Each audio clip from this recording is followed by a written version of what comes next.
Good evening, student for class 11. Today we are going to learn ledger posting. You know the accounting cycle. I have told you in theory. What is accounting cycle? The first account that we maintain, the first book that we maintain is known as journal entry, and the second is ledger posting. After that, subsidiary book of journal or ledger, subsidiary book of ledger, and after that trial balance, then after final account. So we are going to start the second one, that is ledger posting. Student, I have mentioned here, you can see I have mentioned here the question number first, the journal entry for question number first of your journal chapter. आप अपने journal chapter में देखेंगे जो question number first है, चूँकि थोड़ा छोटा था इसलिए मैंने उसी की एंट्री बनाया और उसकी पोस्टिंग भी कर रखा है समझाने के लिए. देखिए स्टूडेंट, लेजर पोस्टिंग टफ नहीं होती, बस रूल है, इसमें कोई भी दिमाग नहीं लगाना, थोड़ा सा बस लेंदी होता है क्योंकि अकाउंट खोलना पड़ता है. तो चलिए स्टार्ट करते हैं. सबसे पहले ये जानते हैं कि लेजर पोस्टिंग होता क्या है. देखिए स्टूडेंट, लेजर पोस्टिंग कहते हैं जो जनरल एंट्री हम मेंटेन करते हैं. एक जनरल एंट्री में कम से कम 2 अकाउंट होते हैं, आपको पता है. तो सारे अकाउंट का सेपरेट अकाउंट खोलते हैं, जितने भी अकाउंट होते हैं सबको सेपरेटली अकाउंट खोलते हैं, उसी को बोलते हैं लेजर पोस्टिंग. और इस सेपरेट अकाउंट से जो बैलेंस निकलता है उसको ट्रांसफ़र करते हैं ट्रायल बैलेंस में, और उस ट्रायल बैलेंस से बनाते हैं फाइनल अकाउंट. ओके स्टूडेंट, चलिए देखिए पहली एंट्री है cash account debit to capital. ठीक है, cash account debit to capital. अब 2 अकाउंट क्रिएट हुआ, एक कैश का एक कैपिटल का. तो हम दोनों का एक ये कैश अकाउंट बनाया मैंने, कैपिटल अकाउंट यहाँ है. ठीक है, तो सबसे पहले लेजर पोस्टिंग देखिए 8 कॉलम होते हैं. एक है डेट पर्टिकुलर, जेएफ नंबर होता है इसमें. जैसे आपने जनरल एंट्री बनाते वक्त एलएफ नंबर डाला, वो लेजर फोलियो नंबर होता है, ये लेजर है. ठीक है, और लेजर में JF number, JF general folio number डाला जाता है.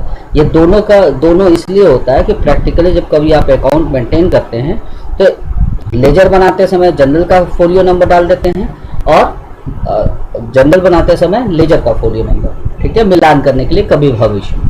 तो date particular JF number, amount ये डेबिट साइड हो गया. फिर date particular JF number, amount, ये 4 क्रेडिट हो गया. ओके, अब देखिए करते क्या, जनरल का रूल क्या है. कैश अकाउंट डेबिट हुआ तो ये कैश है, कैश के डेबिट में गए और क्रेडिट वाले का नाम लिख दिया. ठीक है, ये है क्रेडिट वाले का नाम क्या है, कैपिटल. चूंकि डेबिट की तरफ 2 लिख करके एंट्री करते हैं और क्रेडिट की तरफ बाय लिख करके, तो 2 क्रेडिट वाले का नाम कैपिटल. ठीक है, 60,000. फिर कैपिटल क्या हुआ है, क्रेडिट हुआ, ये कैपिटल का अकाउंट है. कैपिटल के क्रेडिट में गए, बाय लिख के एंट्री करते हैं. डेबिट वाले का नाम, डेबिट में क्या है, देखिए यहाँ पर कैश है, तो कैश लिख दिया हमने 60,000. ठीक है, नेक्स्ट एंट्री है furniture account debit to cash. अब कैश का अकाउंट तो ये खुला हुआ है, फर्नीचर का अकाउंट हमको खोलना है, तो फर्नीचर का अकाउंट हमने यहाँ खोल लिया. अब देखिए क्या हुआ, फर्नीचर डेबिट टू, ये फर्नीचर के डेबिट में गए, क्रेडिट डेबिट साइड में 2 लिख के एंट्री करते हैं. क्रेडिट वाले का नाम क्या है, सॉरी कैश. फर्नीचर के डेबिट में गए, 2 लिख करके डेबिट साइड में 2 लिखते हैं, क्रेडिट वाले का नाम कैश. ठीक है, अमाउंट, सॉरी यहाँ अमाउंट 10,000 है, यहाँ मैंने शायद 15 डाल दिया, 25,000 डाल दिया, सॉरी. देन आफ्टर देखिए अब क्या करते हैं, अमाउंट की कोई बात नहीं, आपको सीखना है, गलती हो गई लगता है. अब देखिए कैश यहाँ पे क्रेडिट हुआ है, कैश के क्रेडिट में गए, कैश का अकाउंट है, कैश के क्रेडिट में गए, डेबिट वाले का नाम देखिए यहाँ बाय फर्नीचर, यहाँ पे अमाउंट सही डाला है, यहाँ पे 10,000 है. ओके, ठीक है स्टूडेंट. अब क्या करेंगे, अब देखिए फर्नीचर भी हो गया, कैश भी हो गया. थर्ड एंट्री रहते हैं purchase account debit to cash. तो कैश का अकाउंट तो ये बना हुआ है, परचेज अकाउंट का हमको बनाना पड़ेगा. तो देखिए फर्नीचर के नीचे हमने परचेज का अकाउंट बनाया है. परचेज क्या हुआ, परचेज अकाउंट डेबिट हुआ है, तो परचेज के डेबिट में हमने लिखा है, क्या लिखा है, क्रेडिट वाले का नाम क्या है, कैश, 25,000. ठीक है, फिर कैश क्रेडिट हुआ, इसी एंट्री में कैश क्रेडिट, परचेज का तो हो गया, कैश क्रेडिट हुआ, कैश के क्रेडिट में गए, डेबिट वाले का नाम परचेज, अबाउट 25,000. ठीक है। नेक्स्ट एंट्री है purchase account debit to Kamlesh. तो परचेज का अकाउंट तो खुद 2 अकाउंट प्रभावित हुए, एक परचेज एक कमलेश। तो परचेज का अकाउंट तो ऑलरेडी खुला हुआ है ये, अब हमको कमलेश का अकाउंट ये खोलना है, ठीक है।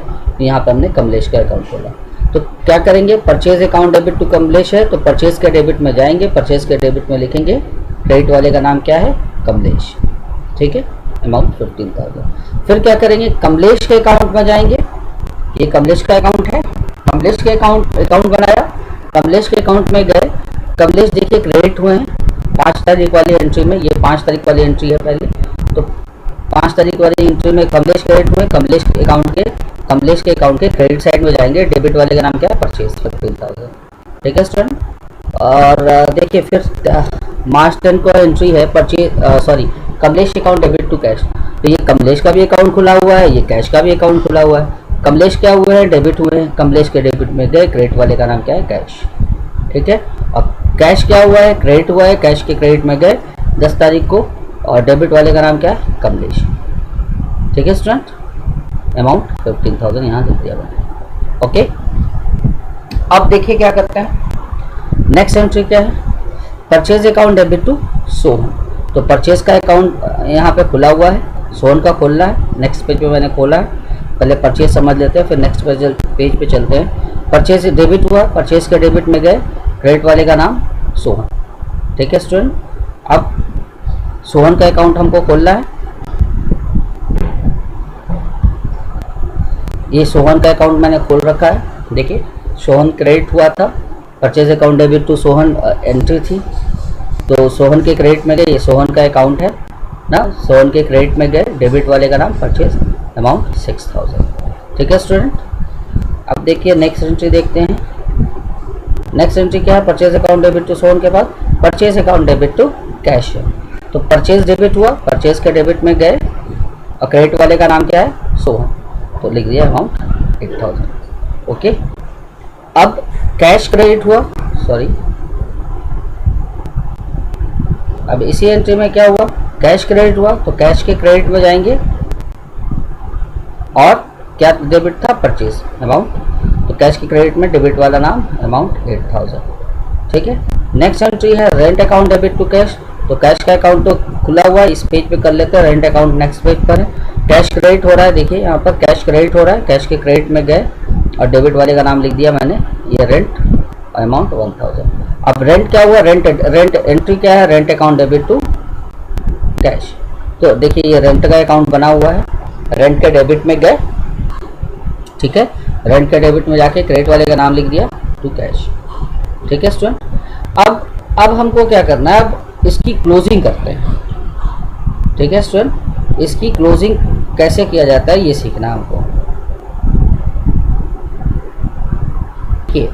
अब क्या करेंगे, देखिए इधर की तरफ से बाई कैश था, ठीक है, तो अमाउंट जब हमने टोटल किया तो इधर का 6 बाई कैश था, कैपिटल अकाउंट को मैं कर रहा हूँ, तो ये एंट्री थी ना cash account debit to capital, तो कैपिटल के क्रेडिट में डेबिट वाले का नाम कैश लिखा, अमाउंट 60,000, और कहीं तो कैपिटल आया ही नहीं, इधर का टोटल आ रहा है 60,000, अकाउंट्स में इधर का भी टोटल आना चाहिए 60,000 ना, अकाउंट ऐसे ही मेंटेन करते हैं। तो जितने की कमी पड़ती है उतने रुपए डालते हैं बैलेंस कैरिड डाउन में, चाहे डेबिट में हो चाहे क्रेडिट में हो। डेबिट में होगा तो टू बैलेंस कैरिड डाउन, और क्रेडिट में होगा तो बाई बैलेंस कैरिड डाउन, ठीक है। तो यहाँ पे डेबिट साइड में कम पड़ा, टू बैलेंस कैरिड डाउन, जितना कैरिड डाउन करते हैं इधर अपोजिट साइड में ब्रॉट डाउन कर देते हैं, बाई बैलेंस ब्रॉट डाउन 60,000, ठीक है। अब चलते हैं क्रेडिट कैश अकाउंट की तरफ। कैश अकाउंट में इधर की तरफ देखिए, ये बार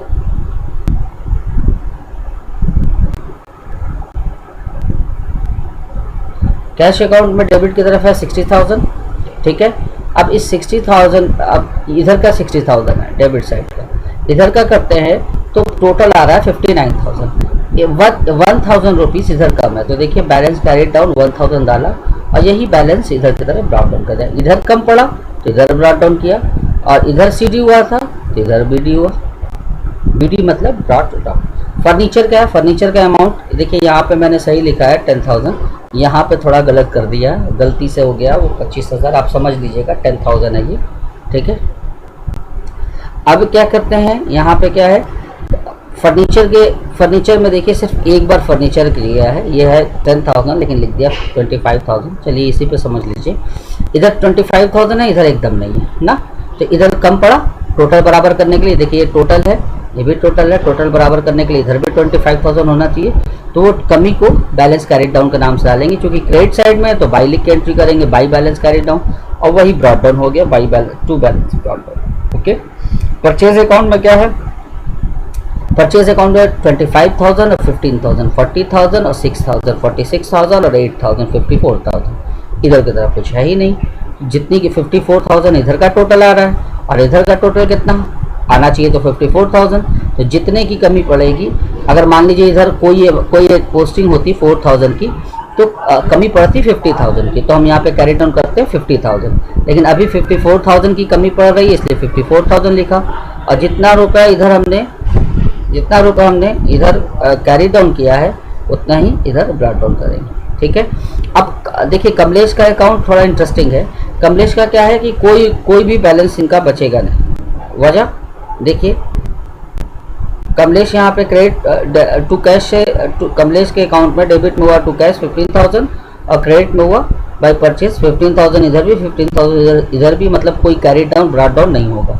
आप ऐसे भी देख सकते हैं, देखिए जनरल एंट्री है, यहाँ कमलेश पहले 5 तारीख को क्रेडिट हो रहे हैं और फिर 10 तारीख को डेबिट हो रहे हैं, तो जितने रुपए से क्रेडिट 15,000 से उतने रुपए से डेबिट भी हो गए, तो अकाउंट क्या हो गया, बंद हो गया।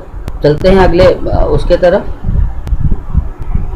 अब इधर क्या था, सोहन का अकाउंट है, सोहन में सिर्फ क्रेडिट में 6,000 था, तो यहाँ पे टोटल क्या 6,000 में हुआ, यहाँ पे भी 6,000 आना चाहिए, तो यहाँ पे 6,000 की ऊपर कोई पोस्टिंग डालेंगे, तो जो कमी है बैलेंस कैरी डाउन इधर 6,000 लिखेंगे, तो यहाँ का टोटल 6,000 आएगा, और वह जितना रुपया कैरी डाउन करेंगे उतना रुपया से ब्रॉट डाउन कर देंगे। ओके, अब रेंट में भी इधर टू कैश है 1,000, तो इधर का टोटल 1,000 करने के लिए क्या करेंगे, 1,000 पूरी कमी है, तो बाई बैलेंस कैरी डाउन किया, तो इधर ब्रॉट डाउन हो गया। ठीक है, देखिए अब स्टूडेंट जो बीडी का अमाउंट है, जब आप ट्रायल बैलेंस बनाएंगे तो जो ये बीडी का अमाउंट होता है, यही बीडी के अमाउंट को हम ट्रांसफ़र करते हैं ट्रायल बैलेंस में।